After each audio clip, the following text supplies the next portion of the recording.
Doesn't that sound fun? And they don't get along anyways. Squids and octopuses are constantly fighting each other, so I don't know how they made it here to begin with. Did somebody see Squids? Hello everyone, Squid Jyuni here. Now it's been a while since we've done a sin count video, and if you came back looking for some, I hate to disappoint you, this video isn't necessarily going to be one. Now, is it because I can't find a video out there to do a sin count on, and because Matt is perfect in his own words? And that this is an aha, I got you, Jyuni, and all you dumb atheists out there moment? What? No, this is Not happening? Not possible? I know, right, G? Oh, no. Don't worry, it's not that. And trust me, there are plenty of things that Matt says that are pretty misleading. And honestly, kind of a yikes factor when it comes to people who actually believe in what he says. So then, Jyuni, what is this video going to be about then, if it's not a sin count video about Matt? Well, it's quite simple, actually. This is going to be a response to a response of a response video. Because I want to bring light of what happens when somebody is misled by that person speaking that message. Especially when that message is just a bunch of misinformation. So before we begin, I'd like to give out, of course, a bit of context here. Because things can get a bit messy. And sometimes ends up in a swirl of confusion. Well, for me at least. I can't say the same for everybody else, but it happens to me, so here it goes. If anybody's familiar with Your Friendly Neighborhood Atheist, or BrainBug for that matter, I pretty much watched the live response of Matt's so-called The Atheist Religion, which includes Matt Powell's space octopuses and surf monkeys. And immediately after that was a video on Matt's channel that popped up, to which the title goes as follows. Atheist attacks Matt Powell and calls him a liar for exposing evolutionary theories. Wait for it. Great ending. And here's a lovely description. That apparently Godless Engineer has no idea what certain fields of evolution actually teach. I'm going to continue exposing them. His video contained lots of vulgar talk against me. After narrowing it all down to his points that he attempted to make, I figured that we could all get a laugh at how he tries to debunk my claims. The truth fears no investigation. Bring it on, atheists! Sorry guys, I tried doing the Steve Anderson bring it on moment, but... Bring it on!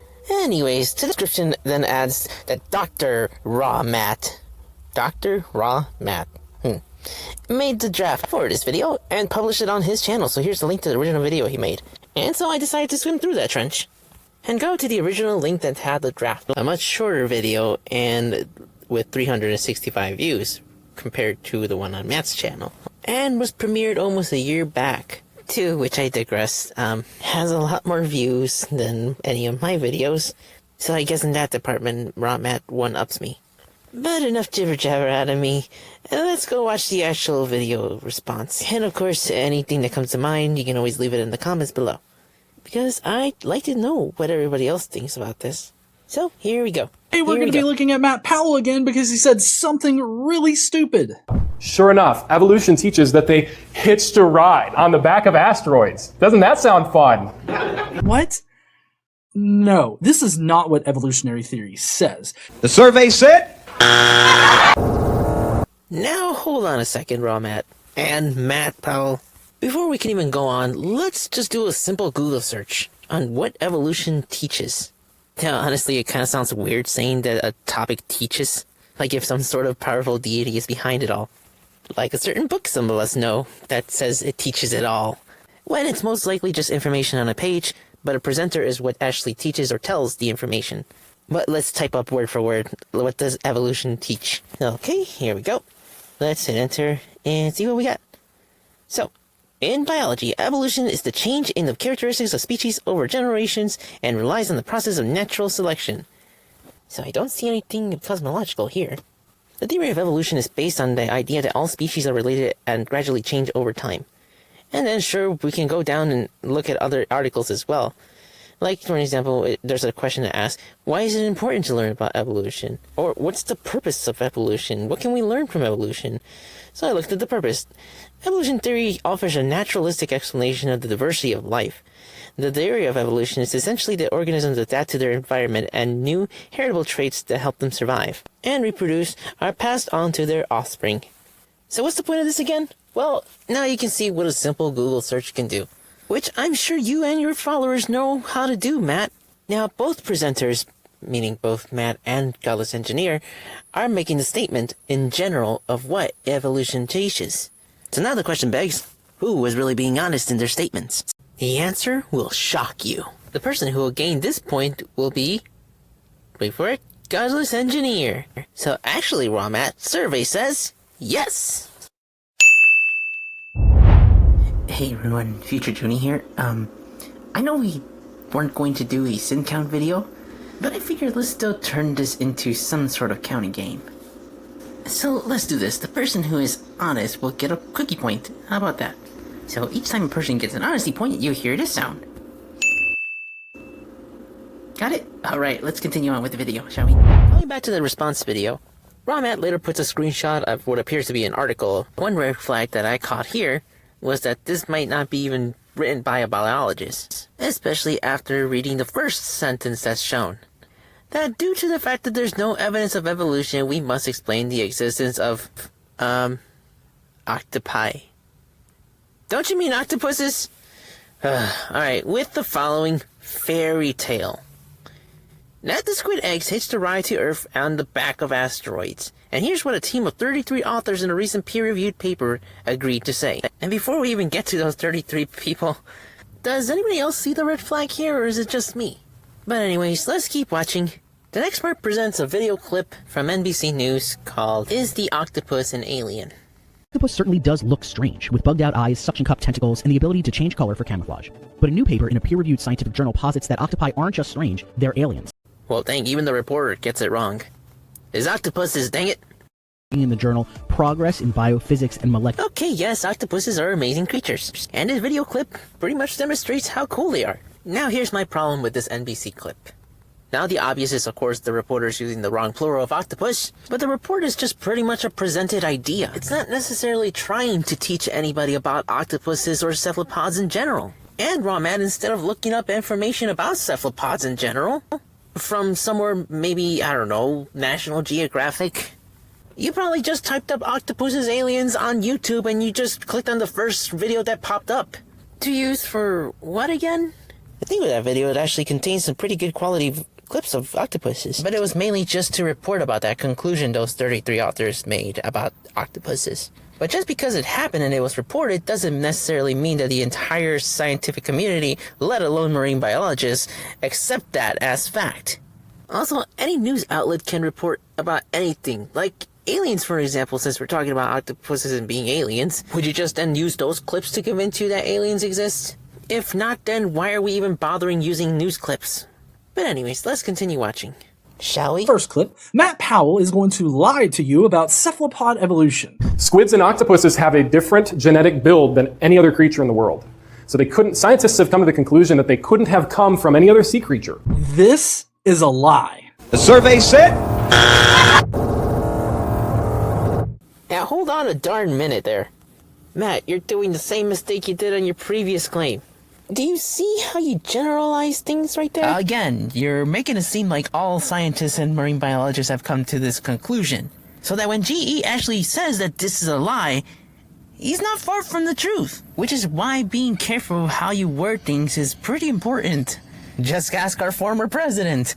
When you hold that power of authority, in your case, you're a pastor, so more than likely your followers are going to take every word that you say. And I guess who am I to say? I'm not really that great at public speaking, but what's your excuse? Don't you do this often? And why did GE even get the buzzer? But I mean, I guess he would have if he would have just been more specific on who was actually saying all these claims. But instead, you generalize. So who gets the honesty point here? The point will have to go to Godless Engineer. Oh boy, 0-2. We'll have to see if both Matts can make a comeback. And going back to that video, it seems like both Matts just love going to a press release. To which I assume they're talking about those 33 authors again and their conclusions about octopus being aliens or have alien genes. But I don't know, let's see if they can bring other citations. Matt Powell is lying to you. So far, yeah, he has. Damn. Now, Matt Powell is going to lie to you about where evolutionary theory says that cephalopods come from. So here's what evolutionary theory states about how they got here.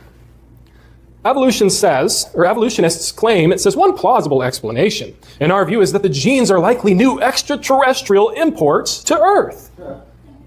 These scientists declare that, quote, the squid eggs hitched a ride to Earth on the back of asteroids. Alright, time to pull you out of school. That is what evolution teaches, folks. I am not kidding. Are you sure you're not kidding us, Matt? Come on, please, be honest. Don't lie. I was in an interview with a friend of mine he's an actual creation scientist. Now, him and I don't see eye to eye on everything, but he brought this up and I thought he was joking with me. I said, are you serious? We cut for a moment. I'm like, you've got to be kidding me. This is what they teach? He said, yeah, it's what they teach. I looked it up. Sure enough, evolution teaches that they hitched a ride on the back of asteroids. Doesn't that sound fun? No serious scientist is saying this. The survey said... Oh my goodness, again. I got a B in biology's honors class, and that's only because I wanted to pay attention to get a decent grade in class. But it does make me wonder, were you paying attention, Matt, during biology class? Because I don't remember clearly that evolution teaches about this stuff, which is the dangerous part, because I feel like you're being very dishonest to the point that you're saying subliminally that they, which I'm assuming you mean the teachers who teach biology, are teaching this to our children, and why the children should just cover their ears when they hear the word evolution, because this is the nonsense that they teach. No. Please don't give me that, Matt. Please. And okay, if you really want a cookie, I can at least say, but don't quote me on this. If a student does decide to go into this field of science, then perhaps maybe they'll run into this article, but perhaps maybe just a side note, so that some students can be aware that this was already thought of, and they don't have to swim through that trench. But you'll be happy to know that in high school biology, this is not being taught in school. I can assure you that much. So who's going to get this honesty point? This point goes to, oh my, Godless Engineer. Shocking, right? Before we even get back to the paper, something really intrigued me.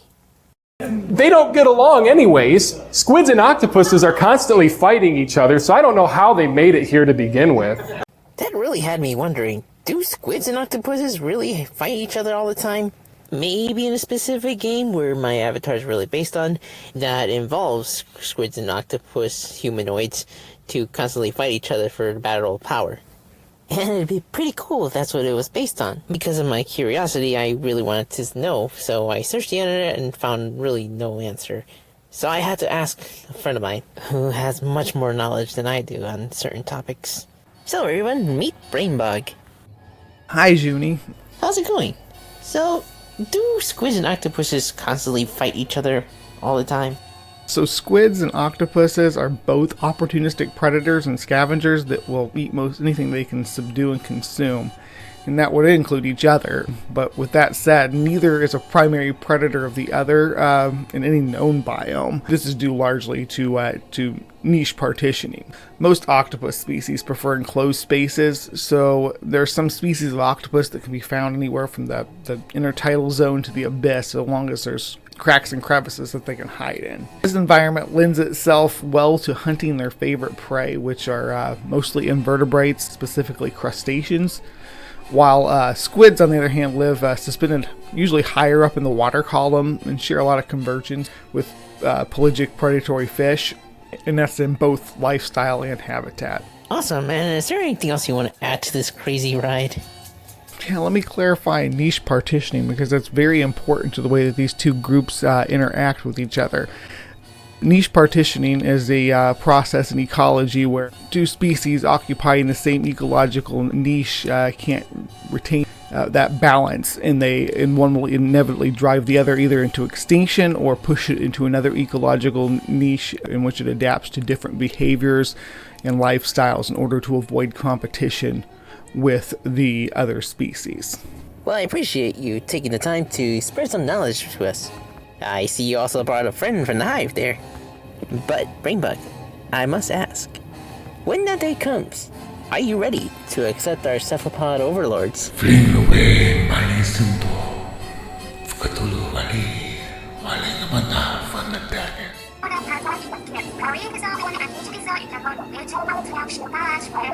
To you too, my friend. Now, going back to Raw Matt's video, he goes straight back to that old paper again. And Godless Engineer even brought this paper up just for context and to know where exactly Matt was getting this information from. But for some reason, Raw Matt decided to bring it up again. Which I guess was just to show us the list of these serious scientists. I guess let me just play it out, and even with the music that he puts on. Uh-huh. Yeah? Oh my. Goodness gracious. Alright, so admittedly I got fed up and wanted to know a little bit more about this paper. But thanks to the efforts of these fine warriors, we don't have to go looking too far, because in the description below their video was links to different articles, which I'm a little bit more familiar with popular science, so I decided to pick that one.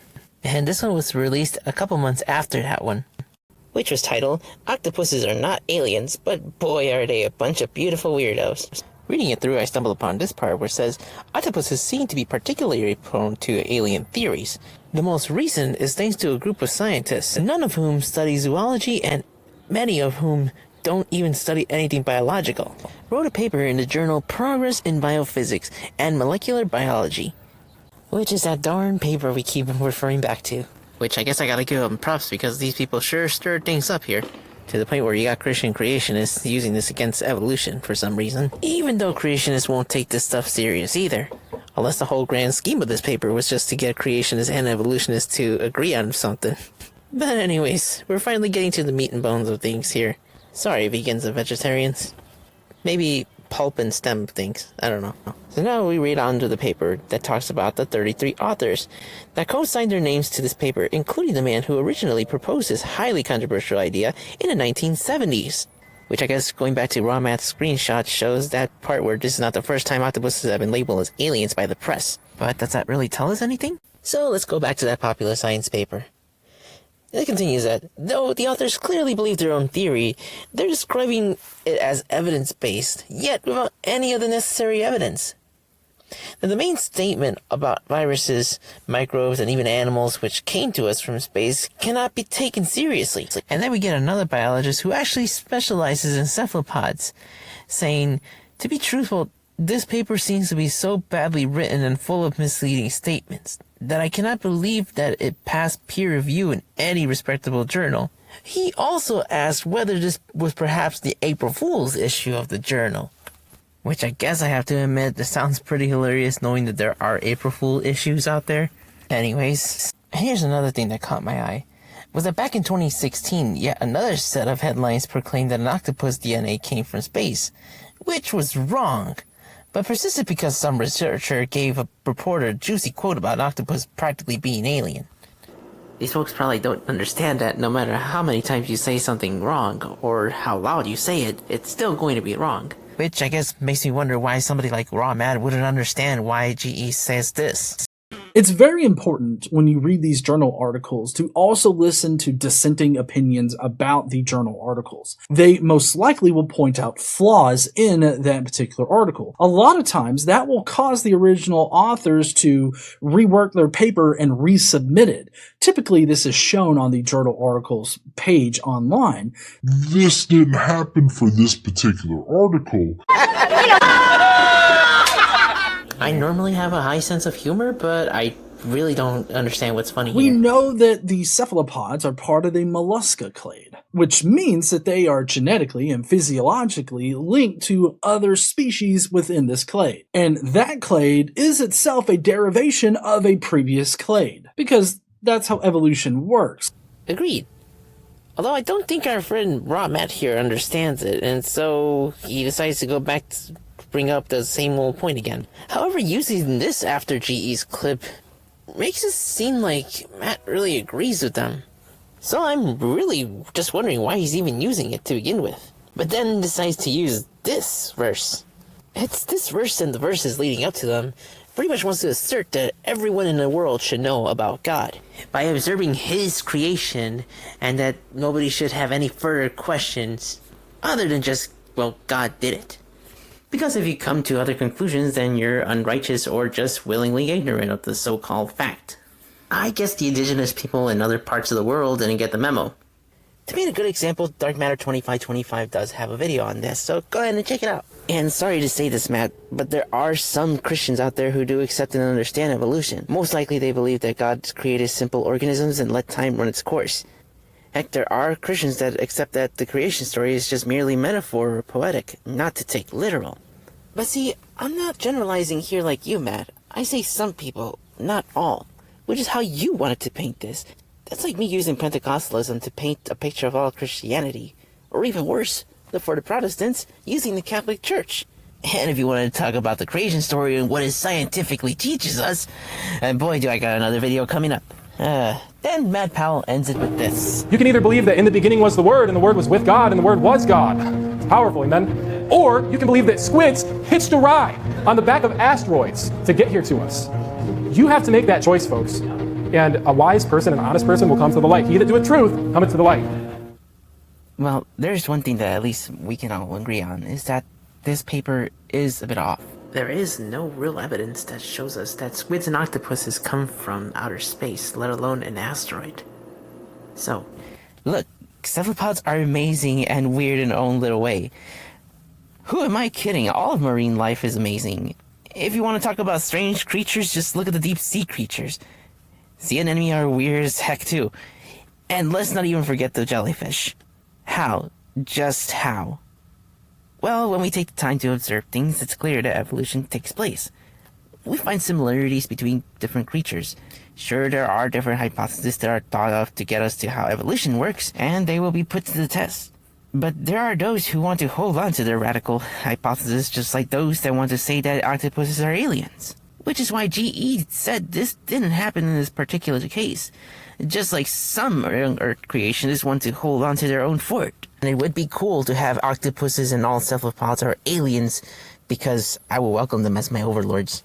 But if only creationists can just use their observational skills. I mean, just look at how that octopus comes out of a shell-like object. Does that not tell you that maybe, perhaps, it was somehow related to another mollusk?